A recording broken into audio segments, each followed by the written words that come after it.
Now I come to the economy. After the economy, I will make only one point about the most serious. I will not say omission, but that is something which I could plead, and I am sure the Prime Minister, with great concern on these matters, will take that into account about the management of the economy and so on. Sir, you have given me an opportunity to speak after each budget, and the fact of the matter is that because of the financial mismanagement of the last 5 years, in particular of the last 2.5 years, our deficit has reached such a stage that the Prime Minister's Economic Advisory Council itself had to say that no, there is little scope for further fiscal stimulus packages.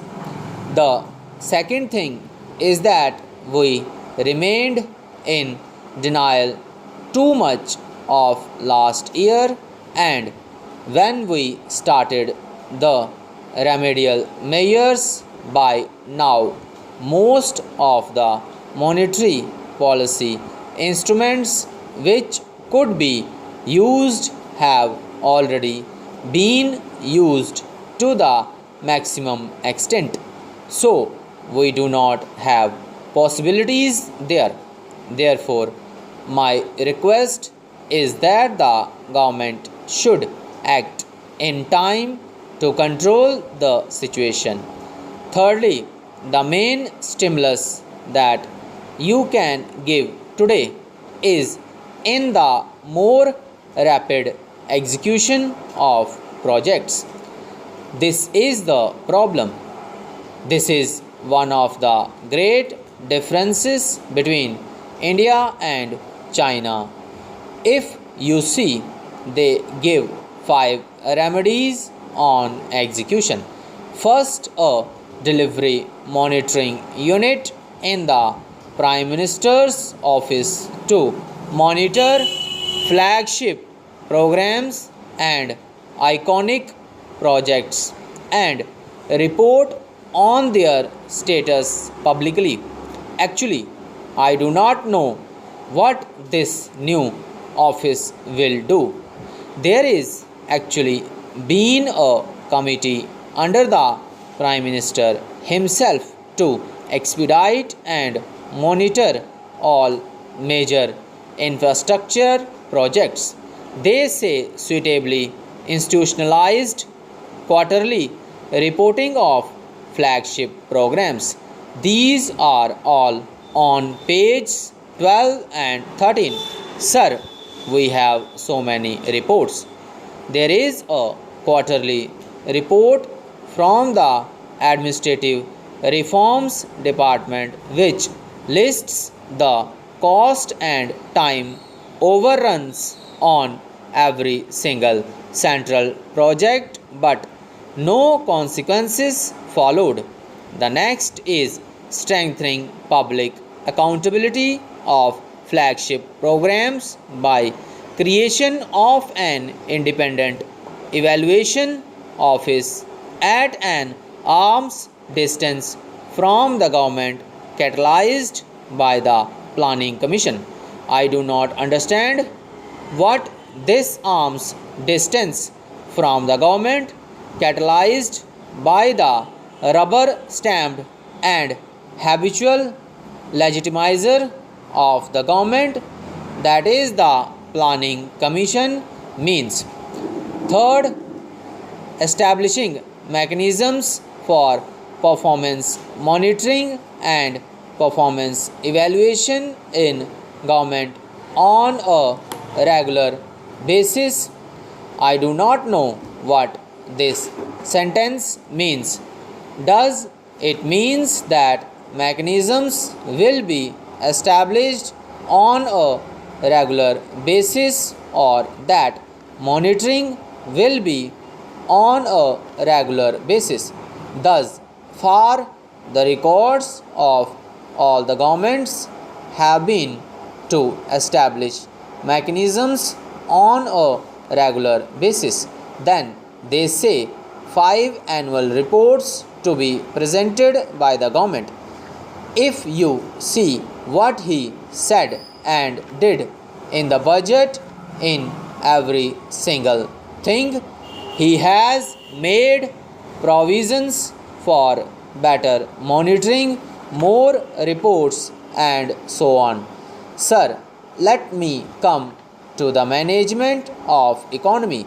The honorable members, may we recall that they have been witnessing 3 stimulus packages from the government in the past 6 months or so, but what has been its impact on the Indian economy?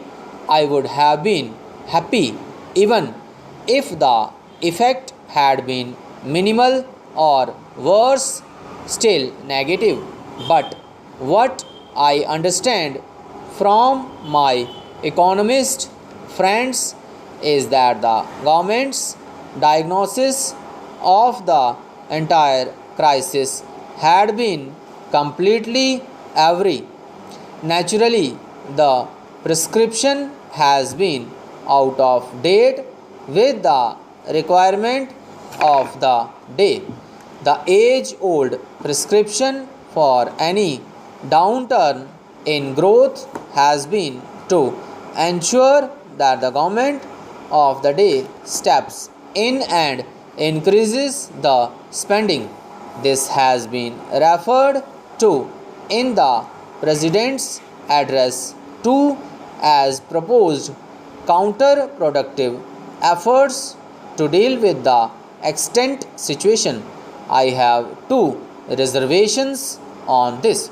Firstly, any substantial increase in the expenditure of the government at this point in time is sure to increase the fiscal deficit.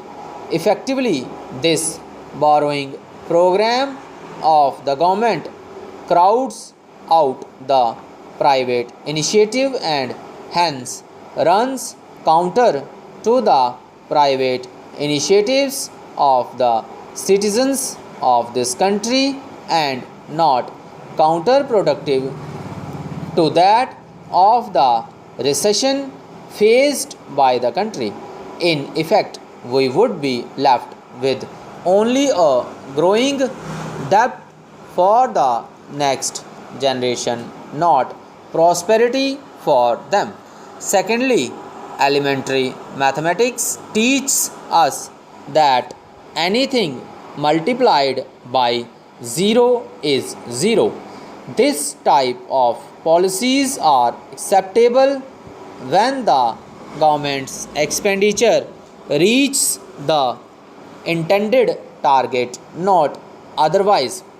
When the people in the government confess that not more than 5% of the expenditure reach the people of this country and look around helplessly, I am not sure as to what the government means by such vague intentions, or in the absence of any clear cut program, is vagueness as deliberate strategy. Sir, on poverty, we have seen all kinds of varied numbers. The Planning Commission's last estimate on poverty suggested that poverty numbers in India have tended to come down to just 260 million people last year. Stop.